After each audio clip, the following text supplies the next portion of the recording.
He was my best friend. He looked like me as well, and we were just close, just very, very close. And he was close with my family, you know, my sisters. I've got quite a lot of brothers and sisters, and we're a very close family. Absolutely beautiful. Honestly, you couldn't have asked for a better child. Always had his fingers in different pies. Like, he was so happy to cook. Like, even from the age of 3, he'd want to learn what's going on cooking. You know what I mean? Like, we used to cook fairy cakes. Nowadays, it's brownies. You know what I mean? So, yeah. Always getting involved. Always singing and dancing. Always. He decided to work on a cruise ship. That was his aim. But he had to be 21 years of age to do that. So when he qualified, I think he was 20. He would have been 21 in the April, and we spoke to the college at the time, and they said they were going to help him do the application to work on the cruise ship that year, and they had no doubt that he would not be accepted. Tommy would have got accepted, you know. He had that type of personality, very handsome.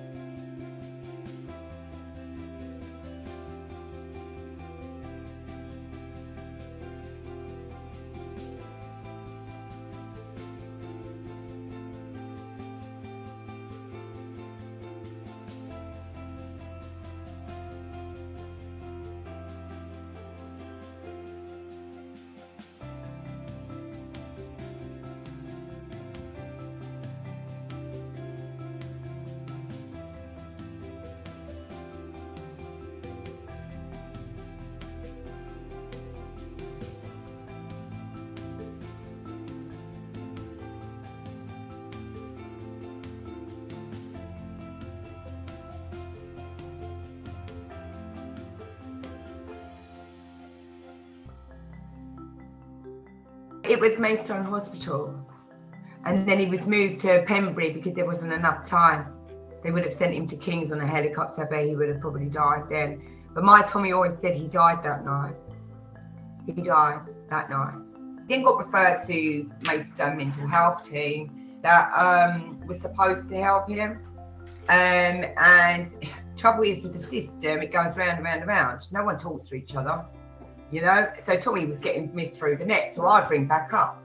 But then self-harming started seriously getting out of control. It was absolutely a joke.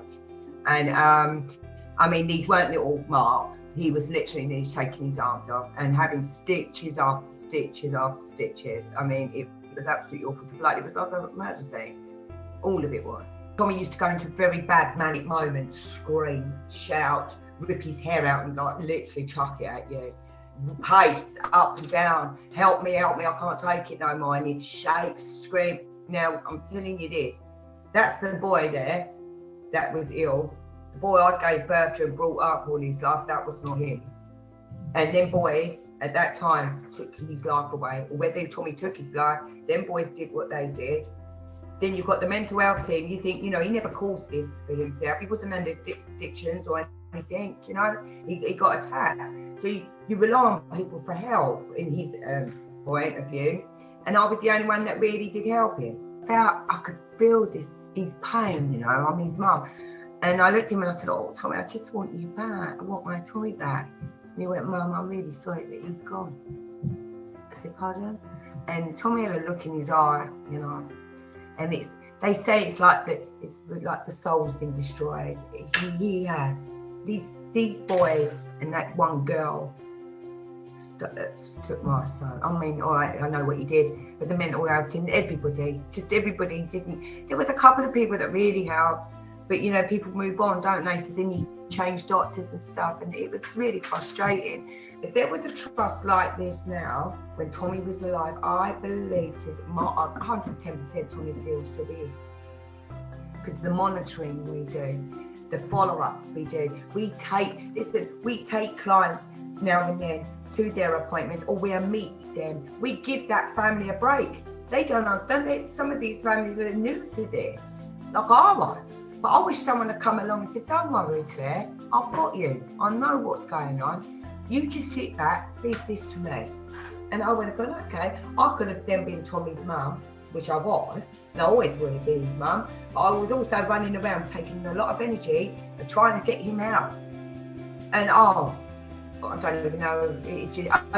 You know what? I'm surprised he actually lasted so long. You should take heed and I'm not just saying this about Tommy's Trust, what we've done on no money from them, we've set up on our own.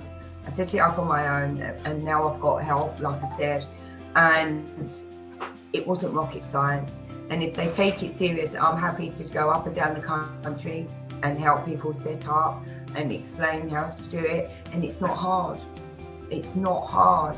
It's about multiple agencies working together, not against each other, together, and making sure that person who feels vulnerable and for whatever reason, whether it's a trauma that they've suffered or whether it's a heartache, because a heartache can turn into a trauma and the trauma can turn into something else, or whether it's a financial situation or bereavement. Just you know, these different trusts or Tommy's Trust can actually help. Don't be ashamed and get in contact with Tommy's Rainbow Trust. I'm happy to help you, even if it's a phone call or a FaceTime message. If a family member is concerned, I'm happy to take that call, and so is Gemma. And our responses are very quick. And once they find out what to do, some families are happy to do it on their own. Once I give them the information, they're like, oh, wow, okay, thank you. I say, I'm happy for you to mention Tommy's Rainbow Trust. Absolutely.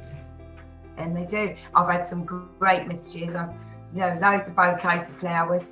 You know, it's just nice to know that I've helped someone, and I get a lot of people that get very tearful, say, God, Claire, you lost your son and you've helped me and my son's alive. And I think, well, you know, I'm thinking Tommy would want me to do this. I have to say that, because he was such a loving, caring person before he was attacked.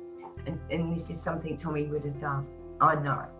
His face lives on forever and he saves lives. And every time someone looks at that face, they think, I've got help.